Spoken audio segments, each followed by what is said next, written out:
અમેરિકાના આયોવામાં એક 17 વર્ષના કિશોરે સ્કૂલમાં ગોળીબાર કર્યો હોવાનું સામે આવ્યું છે. ઘટનામાં એક બાળકનું મોત થયું છે જ્યારે 5 લોકો ઇજાગ્રસ્ત થયા છે. પોલીસના જણાવ્યા અનુસાર હુમલાનો આરોપી પણ મૃત હાલતમાં મળી આવ્યો કે જેથી અધિકારીઓને શંકા છે કે તેણે ખુદને ગોળી મારીને આત્મહત્યા કરી લીધી હતી.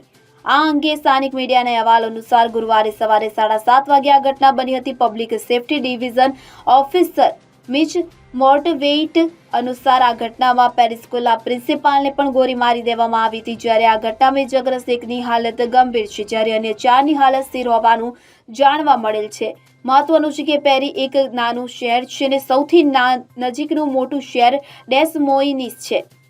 65 કિલોમીટર દૂર છે. પેરી એક નાનું શહેર છે અને સૌથી નજીકનું મોટું શહેર ડેસ મોઇનિસ 65 કિલોમીટર દૂર છે. જ્યાં આવેલી આયોવા શાળામાં કુલ 1785 વિદ્યાર્થીઓ નાતાલ અને નવા વર્ષની રજા બાદ ગુરુવારે પ્રથમ વખત શાળા શરૂ થઈ હતી જ્યારે આ ઘટના સર્જાઈ હતી. આ મામલે FBI અને પોલીસની ટીમો દ્વારા વિદ્યાર્થીએ શા માટે ફાયરિંગ કર્યું તે અંગે વધુ તપાસ હાથ ધરવામાં આવી છે. Bureau report CN24 news. હવે જુઓ દેશ દુનિયાની તમામ ખબરો તમારી આંગળીના ટેરવે.